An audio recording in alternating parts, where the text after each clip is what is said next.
Cette semaine, l'actualité ciné et série n'a clairement pas décidé de lever le pied. Netflix prépare déjà l'avenir de Bridgerton tout en offrant une surprise complètement inattendue aux fans de One Piece. Ridley Scott remet le cap sur l'île au trésor, Blue Eye Samurai prépare son grand retour et du côté de DC, Lanterns vient tout simplement de signer un démarrage historique. Mais ce n'est que le début, le live-action Naruto semble enfin passer à la vitesse supérieure, la série God of War vient de trouver son nouveau Kratos, L'Arme Fatale 5 continue de prendre forme presque 30 ans après le précédent film, tandis que La Momie 4 prépare une véritable réunion de famille. Et évidemment, on terminera avec notre traditionnel point box-office ainsi que les sorties à ne pas manquer. Bienvenue dans ce 5e épisode d'Actu Ciné. On commence avec la chronique de Bridgerton, dont la 5e saison devrait marquer un véritable changement de génération. Après avoir longtemps été au cœur de l'une des plus grandes intrigues de la série, Nicolas Coulan a confirmé que Penelope Featherington serait beaucoup moins présente à l'avenir. Il faut dire que son arc narratif semble désormais presque totalement bouclé. Depuis la première saison, Penelope vivait dans l'ombre de Lady Whistledown, cette mystérieuse chroniqueuse capable de faire trembler toute la haute société londonienne avec quelques lignes savamment assassines. Nous savons évidemment depuis longtemps que Penelope se cachait derrière ce nom, mais après avoir finalement révélé son identité et trouvé sa place auprès de Colin Bridgerton, le personnage n'a plus vraiment besoin de cette double vie pour exister. Nicolas Coulan devrait donc intervenir de manière plus ponctuelle dans la saison 5, ce qui lui permettra également de développer d'autres projets, notamment Only Murder in the Building. Sauf que Netflix a visiblement trouvé le moyen parfait de maintenir Lady Whistledown au cœur de l'intrigue. À la fin de la 4e saison, une nouvelle chronique apparaît sous ce célèbre pseudonyme. Penelope aurait-elle une héritière? Quelqu'un tente-t-il simplement d'utiliser son identité? Pour le moment, même Nicolas Coulan affirme ne pas connaître la réponse. Et c'est justement ce qui rend cette intrigue particulièrement intéressante, puisque ce rebondissement n'existe pas dans les romans de Julia Quinn. La saison 5 pourrait donc prendre beaucoup plus de liberté avec le matériau original. Réponse, normalement, en 2027. Direction maintenant Grand Line, parce que Netflix vient de trouver une manière pour le moins originale de faire patienter les fans de One Piece avant la 3e saison de son adaptation live action. Le 29 septembre prochain, la plateforme proposera un double épisode spécial entièrement réalisé en Lego. Et contrairement à ce que l'on pourrait croire, il ne s'agit pas simplement d'un produit dérivé complètement indépendant, cette aventure sera directement reliée à la série live action. L'histoire suivra Usopp alors qu'il tente de raconter les précédentes aventures de l'équipage à Chopper, évidemment avec une version des événements légèrement arrangée à sa sauce. Cerise sur le gâteau, les acteurs de la série devraient eux-mêmes prêter leur voix à leur personnage dans la version originale, une manière particulièrement amusante de résumer les 2 premières saisons avec une saison 3 qui devrait nous emmener vers un affrontement beaucoup plus sérieux avec Crocodile, alias Mister Zero, incarné par Joe Manganiello. Et Netflix compte visiblement faire de 2027 une année particulièrement importante pour la licence, puisque le nouveau projet animé The One Piece doit également venir proposer une adaptation plus moderne et plus resserrée du manga d'Eiichiro Oda. À 88 ans, Ridley Scott n'a toujours aucune intention de ralentir. Après avoir travaillé sur des projets aussi importants que Gladiator, le réalisateur britannique prépare désormais une nouvelle adaptation de L'Île au Trésor, et il ne partira pas seul à l'aventure. Hugh Jackman est déjà annoncé pour incarner Long John Silver, l'un des pirates les plus célèbres de toute la littérature, mais Ridley Scott souhaite également attirer 2 autres acteurs particulièrement intéressants. Le premier est Owen Cooper, immense révélation de la série Adolescence, que le cinéaste aimerait voir dans le rôle de Jim Hawkins. Le second est Hugh Grant, même si son personnage reste encore mystérieux. Attention toutefois, puisque leurs participations ne sont pas encore officiellement confirmées. L'histoire devrait rester relativement fidèle au roman de Robert Louis Stevenson, avec Jim Hawkins découvrant une carte menant au trésor du capitaine Flint avant d'embarquer à bord de l'Hispaniola et de se retrouver confronté à la mutinerie orchestrée par Long John Silver. Le tournage est actuellement envisagé à partir du 1er novembre 2026. C'est probablement l'une des meilleures nouvelles de la semaine pour les amateurs d'animation. Après une attente interminable, Blue Eye Samurai a enfin donné de véritables nouvelles de sa 2e saison. Et Mizu est sur le point de quitter complètement son terrain de jeu habituel. Toujours obsédée par sa quête de vengeance, elle découvre que 2 hommes qu'elle recherche auraient quitté le Japon pour rejoindre l'Europe, direction Londres. Les premiers aperçus dévoilés par Netflix montrent ainsi Mizu au beau milieu d'une traversée maritime particulièrement mouvementée. Avant de teaser un changement radical d'ambiance, après le Japon du XVIIe siècle, la série pourrait donc explorer une Europe complètement différente culturellement et visuellement. Un pari risqué mais extrêmement excitant lorsqu'on connaît le niveau artistique exceptionnel de la première saison. Netflix prévoit actuellement la sortie de cette 2e saison en janvier 2027 et surtout la plateforme semble avoir suffisamment confiance en la série pour préparer déjà la suite. Une 3e saison est en développement chez Blue Spirit et devrait normalement conclure définitivement l'histoire de Mizu. Chez DC, James Gunn et Peter Safran peuvent souffler un peu parce que Lanterns vient de signer un démarrage particulièrement impressionnant sur HBO Max. Le premier épisode diffusé le 16 août aurait réuni environ 9,3 millions de spectateurs au cours de ses 3 premiers jours. Une performance qui place la série parmi les plus gros lancements récents de la plateforme et qui confirme surtout que l'univers d'ici dispose encore d'une très forte capacité d'attraction lorsqu'un projet réussit à intriguer le public. La série met en scène Kyle Chandler dans le rôle d'Hal Jordan et Aaron Pierre dans celui de Jon Stewart, de Green Lantern chargé d'une enquête qui devrait progressivement les conduire vers une menace beaucoup plus importante. Après Guy Gardner aperçu dans l'univers cinématographique de James Gunn, Lantern doit ainsi développer une partie beaucoup plus mystérieuse, cosmique du nouveau DC Universe. Et après plusieurs résultats commerciaux plus contrastés au cinéma, ce succès potentiel tombe au meilleur moment. Parce que DC prépare encore plusieurs productions ambitieuses avec notamment Clayface mais aussi la suite des aventures de Superman. Reste désormais à voir si Lantern conservera cette dynamique au fil des épisodes. Du côté de Netflix, l'ambiance est beaucoup moins festive sur le tournage de Men of Harmon. Le K-drama attendu pour 2027 vient de perdre l'un de ses acteurs principaux. Lee Soo-hyuk a officiellement quitté le projet en raison de problèmes d'emploi du temps, une situation particulièrement compliquée puisque le tournage avait déjà commencé. La production va donc devoir trouver rapidement un remplaçant avec la possibilité de devoir retourner certaines scènes déjà enregistrées. Men of the Harmon adapte un roman en ligne signé Alpha Tart et suivra Latil, interprétée par Bae Suzy, une impératrice qui décide de constituer son propre harem afin de protéger son pouvoir et son trône. Reste maintenant à savoir si ce changement majeur aura des conséquences importantes sur la date de sortie. Après le succès du premier film consacré à Michael Jackson, une suite est désormais en préparation. Et cette fois, le projet ne pourra probablement plus éviter les périodes les plus controversées de la vie du chanteur. Le premier film s'arrêtait avant une grande partie des événements des années 90. Cette suite devrait notamment évoquer les accusations d'abus sexuels ayant visé Michael Jackson à partir de 1993. Jafar Jackson, qui interprète son oncle à l'écran, a expliqué que cette partie de l'histoire devrait être racontée en mettant notamment en avant le point de vue du chanteur. Un choix forcément très sensible. Le véritable enjeu sera donc de savoir jusqu'où le film acceptera d'exposer les faits et les accusations contradictoires sans transformer le récit en simple défense de son personnage principal. Un premier montage du précédent film abordait déjà certaines controverses avant que des difficultés juridiques ne conduisent à une réécriture. Antoine Fuqua pourrait cette fois réellement entrer dans cette période extrêmement complexe de la vie de Michael Jackson.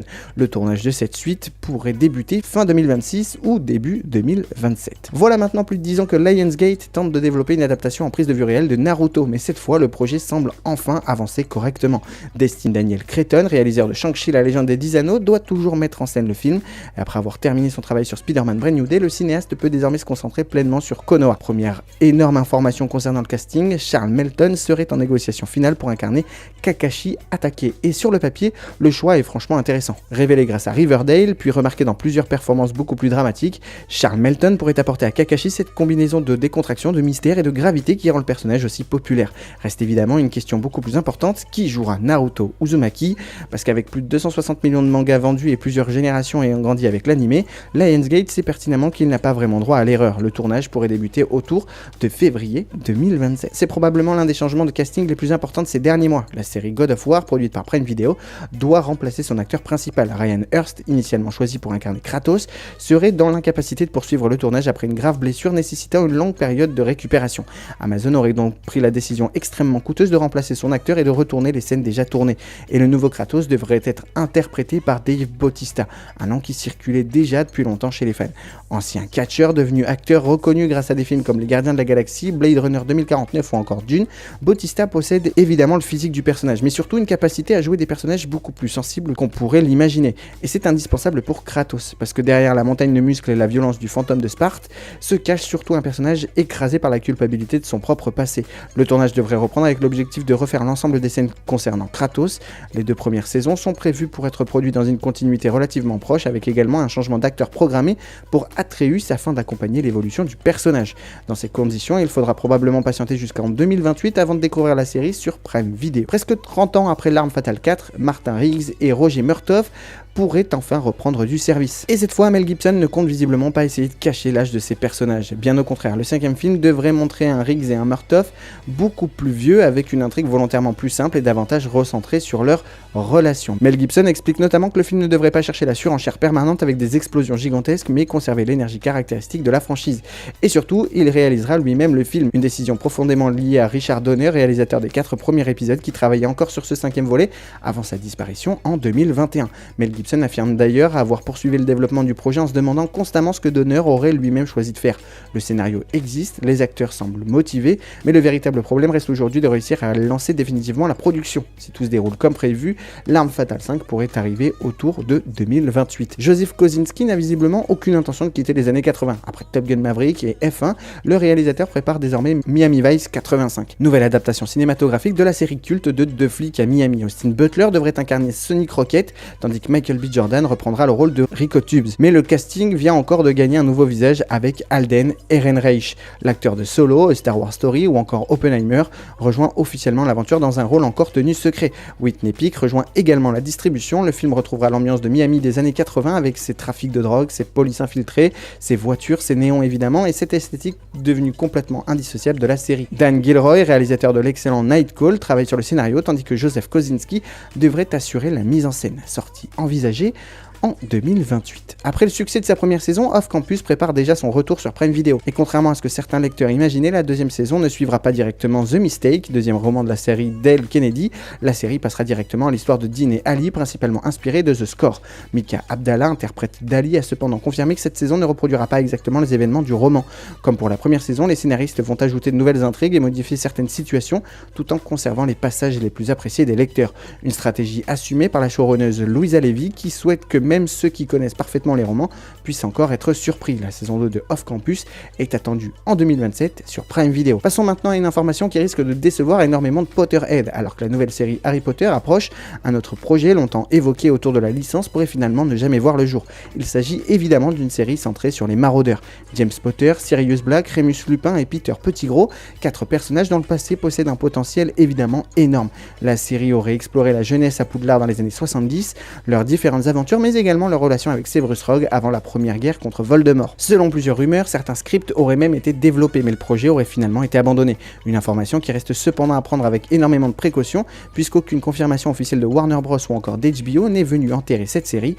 Il est également possible que le studio préfère actuellement concentrer toutes ses ressources sur sa nouvelle adaptation principale d'Harry Potter. Quoi qu'il arrive, les maraudeurs devraient bien finir par apparaître dans celle-ci lorsque l'histoire atteindra les événements nécessaires. Et là, c'est le cœur nostalgique qui parle, parce que la Momie 4 ressemble de plus en plus à une véritable réunion de famille. Brendan Fraser doit reprendre le rôle de Rick O'Connell, Rachel Weisz reviendra dans celui d'Evelyn et John Hannah sera également présent dans le rôle de Jonathan. Oded Fehr devrait lui aussi revenir dans la peau d'Ared Bay, tandis que Kevin J. O'Connor est annoncé au casting. Et surtout, Arnold Vosloo pourrait reprendre son rôle absolument mythique d'Imhotep. Attention, son retour reste encore à confirmer officiellement, mais si ça se concrétise, nous retrouverions une immense partie du casting ayant façonné les 2 premiers films. Après plusieurs tentatives de relance de la franchise, Universal semble donc avoir compris quelque chose de particulièrement simple. Beaucoup de spectateurs ne veulent pas nécessairement une nouvelle momie, ils veulent retrouver celle qu'ils aiment. La Momie 4 est actuellement annoncée pour le 13 octobre 2027. Terminons notre tour des grosses actualités avec Gotham. Nous savons depuis plusieurs mois que Sebastian Stan a rejoint le casting de The Batman Partie 2, mais son rôle reste officiellement mystérieux. Enfin, officiellement. Parce qu'une interview publiée dans le journal du dimanche a brièvement présenté Sebastian Stan comme l'interprète de Harvey Dent. Oui, Harvey Dent, l'homme destiné à devenir double face. Le passage a cependant ensuite été modifié à la mention du personnage supprimé, simple erreur journalistique, information publiée trop tôt ou énorme spoiler échappé des bureaux de Warner, pour le moment impossible de trancher. Sebastian Stan correspond néanmoins parfaitement aux nombreuses rumeurs qui annoncent Harvey Dent dans cette suite. Matt Reeves n'a toujours rien confirmé, il faudra probablement attendre encore un peu avant de connaître officiellement la vérité. The Batman Partie 2 est actuellement attendu pour le 16 février 2028 au cinéma. Et comme chaque semaine, impossible de terminer cette émission sans regarder ce qui se passe au box-office mondial. Spider-Man Brand New Day continue de dominer très largement les salles avec plus de 100 millions de dollars supplémentaires récoltés cette semaine. Le nouveau film consacré à Peter Parker confirme donc son incroyable dynamique commerciale et conserve tranquillement sa première place. Derrière lui, l'Odyssée poursuit également son très beau parcours avec environ 38 millions de dollars supplémentaires sur la semaine. Enfin, la fin d'Oak Street complète le podium avec un résultat légèrement inférieur à 29 millions de dollars. Une semaine une nouvelle fois dominée par Spider-Man qui semble encore loin d'avoir terminé son ascension. Et pour clôturer cette émission, faisons notre traditionnel détour du côté des sorties. Une semaine relativement calme puisque seulement 2 nouveautés majeures ont retenu notre attention. La première arrivera directement sur Disney+, avec Zootopie 2. Nous retrouverons Judy Hopps et Nick Wilde, alors que leur duo traverse une période particulièrement compliquée. Le chef Bogo décide alors de les envoyer suivre une thérapie destinée aux coéquipiers en crise, pas vraiment la meilleure nouvelle pour nos 2 héros, mais leurs problèmes personnels vont rapidement passer au second plan lorsqu'un mystérieux reptile commence à semer le chaos dans Zootopie, une nouvelle enquête qui devrait obliger Judy et Nick à remettre leur confiance mutuelle au centre de leur partenariat. Et le même jour, changement complet d'univers puisque les joueurs pourront également découvrir Star Wars Zero Company. L'histoire nous mène au crépuscule de la guerre des clones Stallone. Nous y reprendrons le rôle d'une escouade de mercenaires loin des traditionnels héros de la République, avec pour objectif de traquer la tête pensante des dangereuses sectes séparatistes. Une approche plus tactique et plus sombre de l'univers Star Wars qui pourrait constituer l'une des bonnes surprises de cette fin d'année. Et voilà ce qui conclut ce 5e numéro d'Actu Ciné. Entre le carton de Lanterns, Dave Bautista qui récupère le rôle de Kratos, le live-action Naruto qui commence enfin à prendre forme, Sebastian Stan qui pourrait bien devenir double face et le casting de La Momie qui semble vouloir réunir toute notre enfance, la semaine aura encore été particulièrement chargée. Alors évidemment, dites-moi en commentaire quelle annonce vous a le plus marqué. Est-ce que Dave Bautista peut être le Kratos parfait? Charles Melton est-il vraiment le bon choix pour Kakashi? Et surtout, voulez-vous vraiment revoir Brendan Fraser, Rachel Weisz et Arnold Vosloo ensemble dans La Momie? Si vous avez aimé cette émission, vous connaissez la chanson, pensez à vous abonner, à activer la cloche et à partager la vidéo pour ne rien manquer de toute l'actualité ciné et série. On se retrouve très rapidement pour un nouveau numéro d'Actu Ciné. D'ici là, profitez de l'été, profitez des salles obscures, profitez des séries qui nous font encore voyager et surtout, n'oubliez jamais, le cinéma c'est avant tout une histoire de passion.